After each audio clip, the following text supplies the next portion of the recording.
Cassius sat near Drake's bedside, looking down on the young man who'd started the fight they continued. Black miasmic smoke constantly rose from his body, a dark, black mask of sludge covering his face. There was a lump in Cassius's throat as he looked at the substance. That thing Drake had turned into had been anything but human. Cassius shuddered, reliving the final moments of the ambush. Shell casings fell to the ground with a melodic, tinkling noise. Cassius looked up at the thing that had taken over Drake's body, its soulless eyes gazing back into his own, as though it had just noticed him. Cassius watched as it dumped the cartridges from the advisor's revolver, before loading it with a void black facsimiles. The shark-toothed grin only grew wider, as the revolver was absorbed by the thing's black gauntlet. Cassius shuddered as the warm, fleshy material of the gauntlet gently caressed his cheek, unable to look away. The thing answered a question that Cassius couldn't ask with his missing voice box. "What am I? Oh, young Cassius, I am not a what, but a who." It chuckled, and Cassius heard screams within the dark sound. "I am Roma Carnifex, the Butcher of Rome. Why I'm here? Well, that's obvious." An image of Golgotha in flames flashed across Cassius's vision.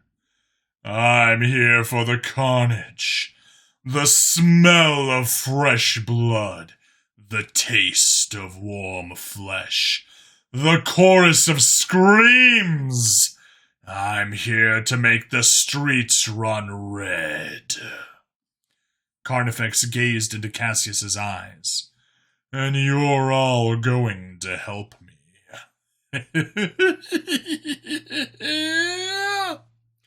Carnifex giggled, and he was gone. Drake's limp form crumpling to the ground, black smoke pouring from his body. Cassius shook his head, wishing he could scream to vent his frustrations, but he couldn't. He'd never scream again. Cassius touched the scars on his throat where his voice box had surgically been removed by his first owner. A tide of grief slammed into the cliff of fear and uncertainty in his head, pressure building. Feeling like a pressure cooker about to explode, Cassius stood and started to jog out of the medical bay. His head span. He felt sick to his stomach. Breaking into a run, Cassius bolted past a couple of ex-slaves hauling material up from the lower levels. He needed somewhere quiet.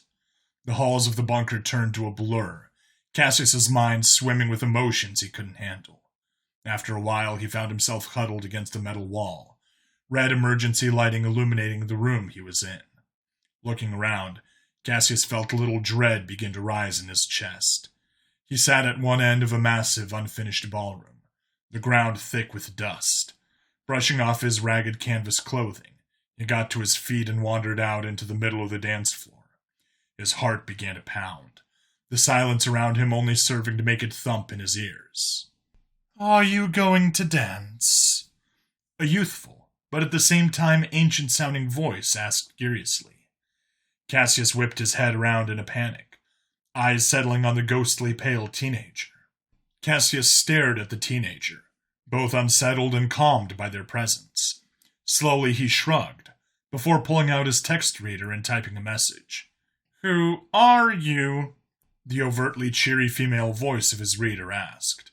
The teen just smiled sadly, plucking a gold and black cone-shaped object from the air, the tip already glowing with an ember. Taking a drag, the teen finally responded, dark smoke puffing from his mouth with each word. "Psychopomp, Shinigami, the Grim Reaper, Death.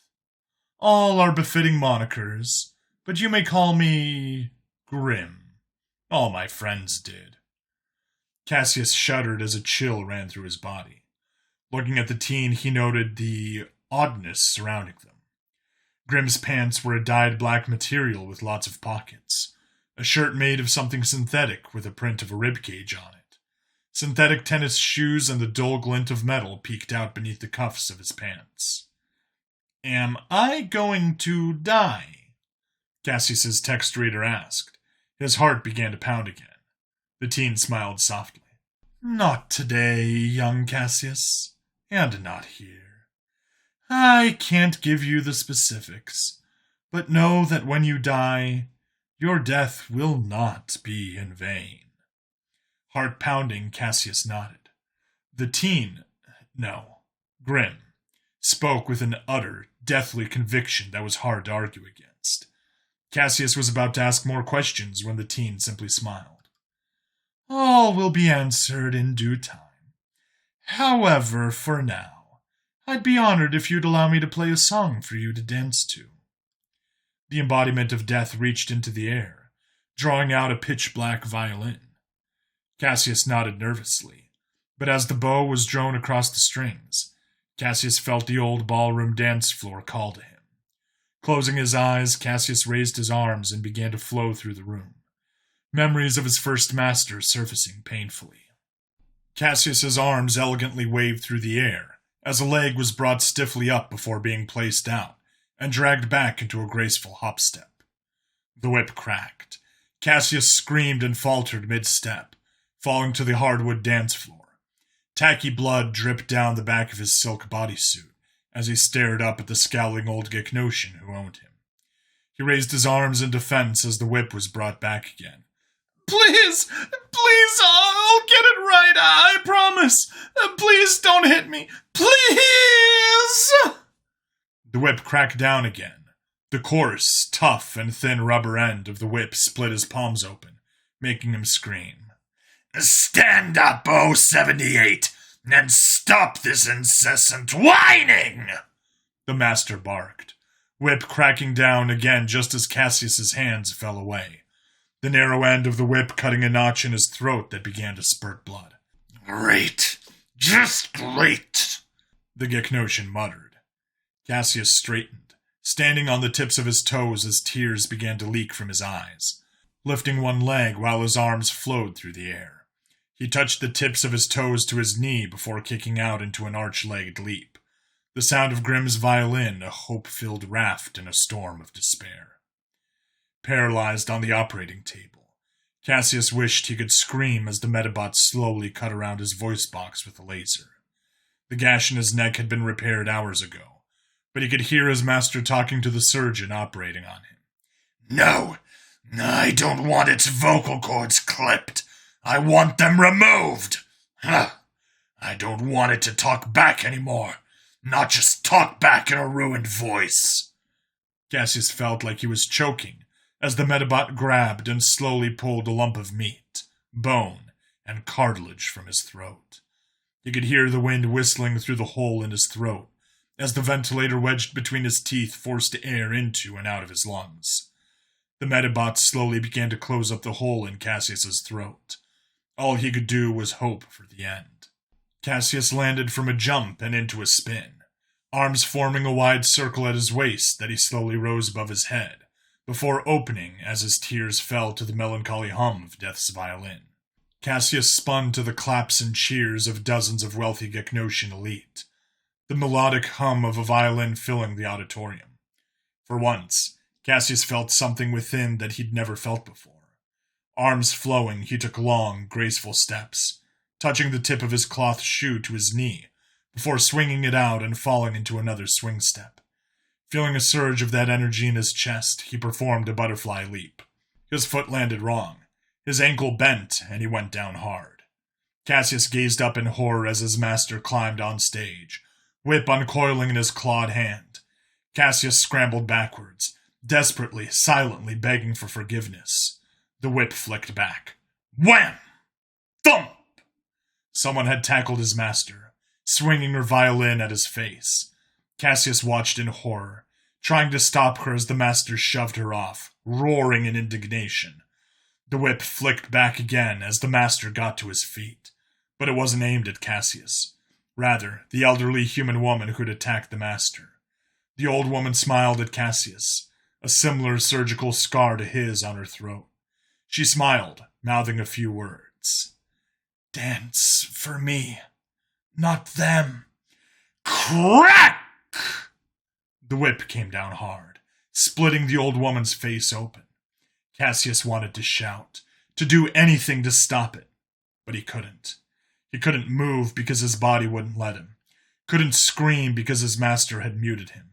He was forced to watch as the only person to show him kindness was whipped to death to the cheers of the elite. Cassius faltered, falling to his knees as he sobbed his heart out.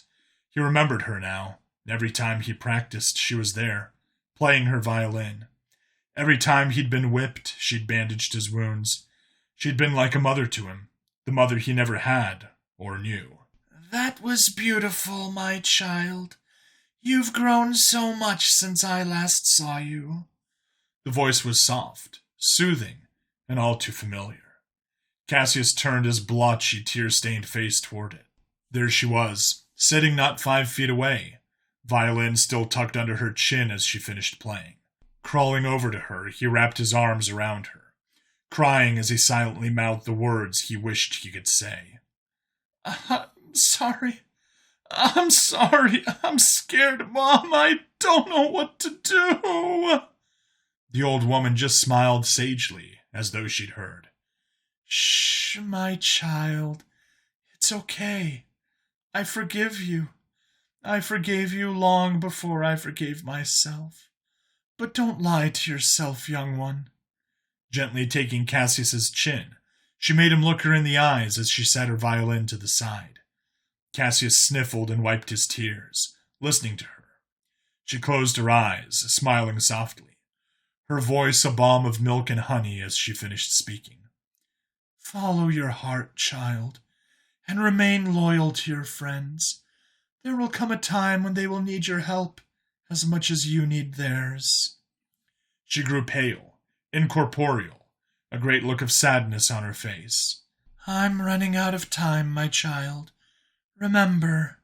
She faded away, leaving only a ghostly echo and a weathered violin behind. "Dance for us, my child." Cassius wept freely, dragging the violin into his arms and hugging it to his chest like it was salvation themselves. "I will, Mom. I promise."